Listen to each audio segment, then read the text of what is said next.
Telangana RTC పరిస్థితి అగమ్య గోచరంగా ఉంది. పాపులర్ పథకాలతో ప్రభుత్వం ముందుకెళ్తూ ఉంటే ప్రజా రవాణా సంస్థ మాత్రం ఆర్థికంగా చితికిపోయి చతికిల పడుతోంది. ప్రభుత్వం నుంచి సకాలంలో సహకారం అందక చివరికి సమ్మెకు పిలుపునిచ్చాయి కార్మిక సంఘాలు. గత ప్రభుత్వంలో తీవ్రంగా దెబ్బతిన్న ఆర్టీసీ ఇంకా కోలుకోవడం లేదు. ఆర్టీసీని ప్రభుత్వంలో విలీనం చేస్తామన్న హామీని కాంగ్రెస్ ప్రభుత్వం ఇంకా నిలబెట్టుకోలేదు. సమ్మెతో సంక్షోభం నుంచి సంస్థ బయటపడుతుందా, మరిన్ని సమస్యల్లో కూరుకుపోతుందా? Let's watch.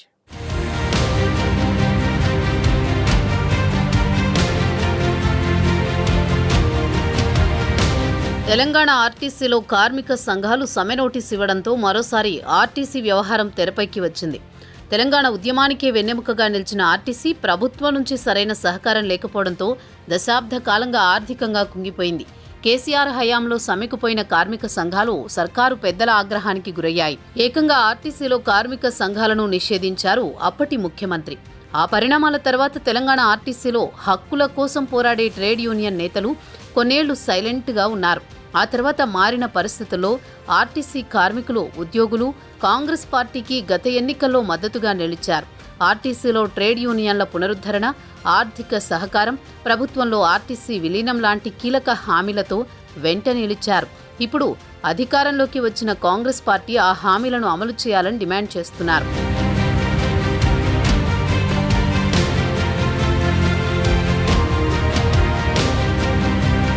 తెలంగాణ ఆర్టీసీ పరిస్థితి నవ్విన వారి ముందే జారిపడినట్టయిందని కార్మిక సంఘాల నేతలు ఆవేదన వ్యక్తం చేస్తున్నారు. పక్కనున్న ఆంధ్రప్రదేశ్ రాష్ట్రంతో పోలిస్తే తెలంగాణ కార్మిక సంఘాలు ఎన్నో పోరాటాలు చేశాయని, అయినా తమకు న్యాయం జరగలేదని అంటున్నారు. ఆంధ్రాలో ఆర్టీసీని గత జగన్ సర్కార్ ప్రభుత్వంలో విలీనం చేసి ఆదుకుందని గుర్తు చేసుకున్నారు. తెలంగాణ కోసం త్యాగాలు చేసిన తమకు కేసీఆర్ సర్కార్ ఇచ్చిన హామీలు నిలబెట్టుకోలేదని ఆవేదన వ్యక్తం చేస్తున్నారు. ఇప్పటికైనా తమ న్యాయపరమైన డిమాండ్లు విషయంలో రేవంత్ రెడ్డి సర్కార్ సానుకూలంగా స్పందించాలని కోరుతున్నారు. కానీ ఇప్పుడున్న పరిస్థితుల్లో ప్రభుత్వం ఆ చొరవ చూపుతుందా అన్న అనుమానాలు కార్మికులను వెంటాడుతున్నాయి.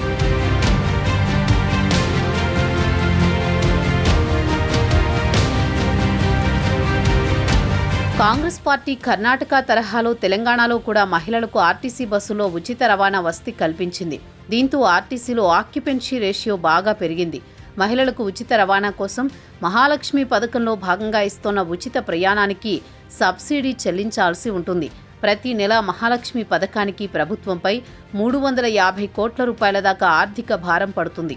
దీనికోసం ప్రతి సంవత్సరం బడ్జెట్లో మహాలక్ష్మి పథకానికి 4,000 కోట్ల రూపాయలకు పైగా నిధులు కేటాయిస్తోంది.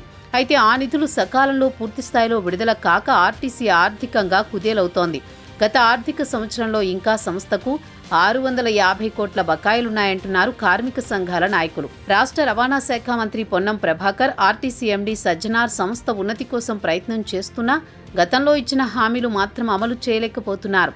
ఆర్టీసీ విషయంలో సీఎం రేవంత్ రెడ్డి ప్రత్యేక దృష్టి పెట్టాలని కోరుతున్నారు కార్మిక సంఘాల నేతలు. కాంగ్రెస్ పార్టీ ఇచ్చిన హామీ నిలబెట్టుకోవాలని డిమాండ్ చేస్తున్నారు. లేకుంటే ఆర్టీసీ కార్మికులు మే 7 నుంచి నిరవధిక సమ్మెకు దిగాలని నిర్ణయించారు. రేవంత్ రెడ్డి ప్రభుత్వం తమ డిమాండ్లపై స్పందించకపోవడంతో కార్మిక సంఘాల జేఏసీ ఈ నిర్ణయం తీసుకుంది. సమ్మెకు ముందు మే 5న కార్మిక కవాతు నిర్వహించాలని డిసైడ్ చేశారు.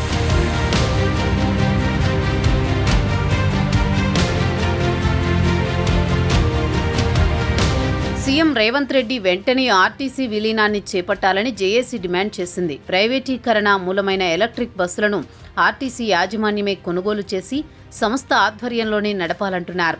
2021-24 వేతన సవరణను ప్రభుత్వం చేపట్టాలని కోరుతున్నాయి కార్మిక సంఘాలు.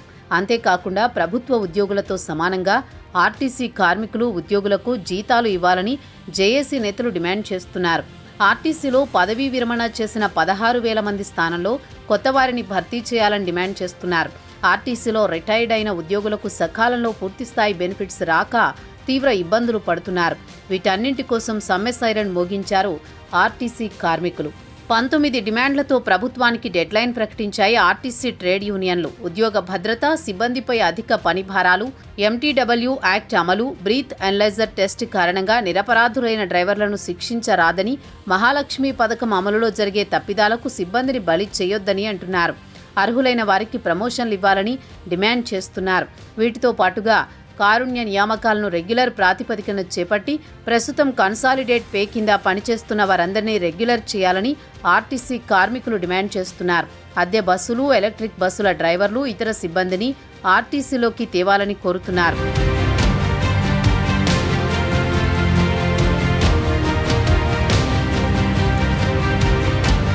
2019 సమ్మెకాలంలో ఉద్యోగులపై నమోదు చేసిన పోలీస్ కేసులు వెంటనే ఎత్తేయాలని, పీఎఫ్సీసీఎస్ నుంచి యాజమాన్యం వాడుకున్న డబ్బును వడ్డీతో సహా చెల్లించి అవుట్సోర్సింగ్, కాంట్రాక్టు కన్సల్టెన్సీల పేరుతో పనిచేస్తున్న అధికారులు, సూపర్వైజర్లను తొలగించి ప్రమోషన్లతో ఆ పోస్టులను భర్తీ చేయాలంటున్నారు. గ్యారేజ్ కార్మికుల సమస్యలు పరిష్కరించి వర్క్షాప్లను మెరుగుపరచాలనేది కార్మిక సంఘాల మరో డిమాండ్. మహిళా ఉద్యోగుల సమస్యలు పరిష్కరించాలని, ఆర్టీసీలో రద్దీకి అనుగుణంగా కొత్త బస్సులు కొని స్క్రాప్ బస్సులను రద్దు చేయాలనేది డిమాండ్లలో మరో కీలక అంశం. ఉద్యోగులందరికీ మెరుగైన వైద్య సౌకర్యం అన్ని జిల్లాల్లో కల్పించి తదితర సమస్యల పరిష్కారానికి కృషి చేయాలని డిమాండ్ చేస్తున్నారు ఆర్టీసీ కార్మికులు.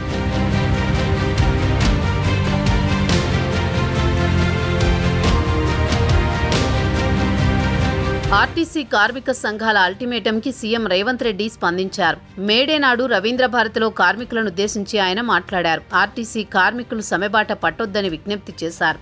ఇప్పుడిప్పుడే గాడిన పడుతున్న ఆర్టీసీని దెబ్బతీయొద్దన్నారు. రాష్ట్ర ఆర్థిక పరిస్థితి బాగోలేదని, మీ సంస్థను మీరే కాపాడుకోవాలని సూచించారు రేవంత్. సంస్థకు వచ్చే ప్రతి రూపాయి మీకే ఖర్చు చేస్తామన్నారు. సమ్మె పేరిట పంతాలకు పోయి సంస్థకు మరింత నష్టం చేయొద్దని సూచించారు. ఏదైనా సమస్య ఉంటే రవాణా శాఖ మంత్రితో చర్చించి పరిష్కరించుకోవాలని సూచించారు.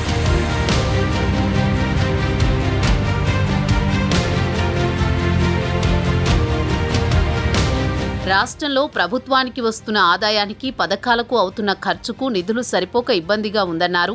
ప్రభుత్వ పరంగా ఆర్టీసీకి పెద్దగా సహాయం చేయలేమని చేతులెత్తేశారు. ఆర్టీసీ విలీనంపై కూడా సీఎం స్పష్టత ఇవ్వలేదు. నన్ను నమ్మండి, న్యాయం చేస్తానని 4 ఓదార్పు మాటలు చెప్పి వెళ్లిపోయారు. అయితే సీఎం ప్రకటనపై ఆర్టీసీ కార్మిక సంఘాల నేతలు పెదవి విరుస్తున్నారు. మొత్తానికి లాభాలు చూసుకోకుండా ప్రజా రవాణా వ్యవస్థ అయిన ఆర్టీసీని కాపాడాలని కార్మికులు కోరుతున్నారు. ఈ సమ్మె నోటీసుతో అయిన ఆర్టీసీ కార్మికుల సమస్యల పరిష్కారానికి యాజమాన్యం మొగ్గు చూపుతుందా, అందుకు ప్రభుత్వం చొరవ చూపుతుందా లేదా అనేది ఇప్పుడు హాట్ టాపిక్గా మారింది. కార్మికుల డిమాండ్లకు పరిష్కరించకపోతే ఆర్టీసీ ఈ సమ్మెతో మరింత అప్పుల ఊబిలో కూరుకుపోనుంది.